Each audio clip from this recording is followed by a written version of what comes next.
Retired head master Hanumanth sir గారు చాలా స్పష్టంగా చెప్పారు. బీజేపీ వాళ్ళు 2014లో ఈ భారతదేశంలో అధికారంలోకి వచ్చారు. కేంద్రంలో వాళ్ళే కదా 2014లో అధికారంలో ఉన్నది. ఏం చెప్పారు ఆ రోజు 2014లో? మీ బీదోళ్ళ అకౌంట్లు ఓపెన్ చేసుకోండి, మీ అకౌంట్లలో 15 లక్షలు జమ చేస్తున్నాడు. 15 రూపాయల వేసిందని అడుగుతున్నా. ఈరోజు మోడీ గారు 2014లో చెప్పినావు కదా, మీ బీదోళ్ళ అకౌంట్లో నల్లధనం తీసుకొచ్చేసి 15 లక్షలు జమ చేస్తున్నావు కదా, ఏడ ఉన్నాయి ఈ 15 లక్షలు అని అడుగుతున్నా ఈరోజు మీకు. అదేవిధంగా ముఖ్యంగా పిల్లల యువకులు ఉన్నారు ఈ గ్రామంలో కూడా.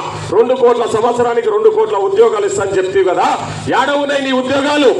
ఏడ ఉన్నాయి నీ ఉద్యోగాలు? ఆ ఉద్యోగాలు ఇవ్వబోతివి. ఏ ఊర్లో కూడా నీ గ్రామం, ఏ గ్రామంలో కూడా కేంద్రం నుంచి ఒక్క ఉద్యోగం రాలేదని చెప్పేసి పిల్లలు చెప్తా ఉన్నారు ఈరోజు.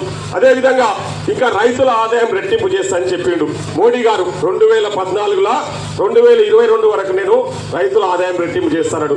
నేను అడుగుతున్నా ఈరోజు ఈ గ్రామస్తులను, రైతుల ఆదాయం రెట్టింపు పక్కకు పెట్టు. బీజేపీ పార్టీ వాడు ఎప్పుడైనా ₹1 ఎవరికైనా రుణమాఫీ చేసిందని అడుగుతున్నా ఈరోజు.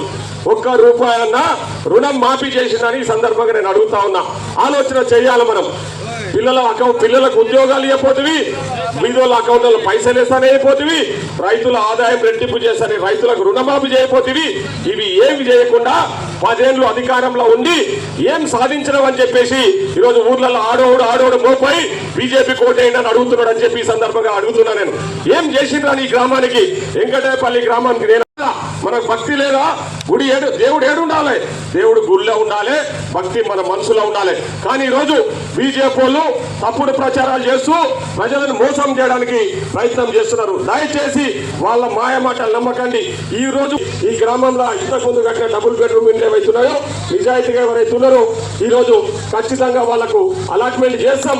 రేపు పొద్దున ఎన్నికలు అయిపోయినామని చెప్తా ఉన్నాం. అదే కాకుండా కొత్తగా ఇందిరమ్మ ఇండ్లు కూడా ఈ గ్రామానికి ముఖ్యంగా 30 ఇండ్లు రావాలి. కానీ ఈ సంవత్సరం మీకు మాటిస్తున్నా నేను ఎమ్మెల్యేగా, మన 50 ఇండ్లు మీకు శాంక్షన్ చేయబోతా ఉన్నా. 50 ఇండ్లు ఖచ్చితంగా బీదలందరికీ కూడా. ఈరోజు బీజేపీ వాళ్ళకి వేసినా, కారు గుర్తుకు వేసినా గీడ పోయే మోర్లు వేసినట్టే లెక్క. గీడ పోయే ఆ ఓటుకు గీడ పోయే మోర్లు వేసినట్టే లెక్క. కాబట్టి దయచేసి మీ గ్రామానికి ఏమి కావాలన్నా చేయడానికి నేను సిద్ధంగా ఉన్నా. మీకు ఇక్కడ మీ ఎమ్మెల్యేగా నేను మాటిస్తున్నా, మీ ఆపదలో అండగా ఉంటా. ఎక్కడ ఏ అవసరం ఉన్నా నేను పనిచేయడానికి సిద్ధంగా ఉన్నా. ఇల్లు ఇవ్వాలన్నా, పెన్షన్ ఇవ్వాలన్నా, రేషన్ కార్డు ఇవ్వాలన్నా, మన పిల్లలకు ఉద్యోగాలు ఇవ్వాలన్నా అది కాంగ్రెస్ పార్టీతోనే సాధ్యం. కాబట్టి దయచేసి ఆలోచన చేయండి. మీ మహిళా తల్లులకు మాటిస్తున్నాం. మన ఇంతకుముందు కాంగ్రెస్ ఉన్నప్పుడు వడ్డీలు పావుల వడ్డీకే రుణాలు ఇచ్చినాం. ఈరోజు మన ముఖ్యమంత్రి గారు బాధ్యతగా చెప్తున్నాడు, ఖచ్చితంగా ఎన్నికలైనాక మహిళా సంఘాలకు వడ్డీ లేని రుణాలు ఇస్తాడు. కారకూర్చున్నాడు వాడు అంటే 10 సంవత్సరాల అధికారంలో ఉండి దాదాపు 7 లక్షల కోట్లు అప్పు చేసేసి ఖాళీ కుండలు ఇచ్చిపోయాడు మనకు. ఈరోజు 29,000 కోట్లు, నిన్నటి వరకు 29,000 కోట్ల అప్పులు కట్టాల్సి వచ్చింది. రోజుకు 200 కోట్ల మిత్తి కడుతున్నాం. అవన్నీ కూడా మన అప్పులు చేసి మన బతుకులు బాగు చేస్తారా?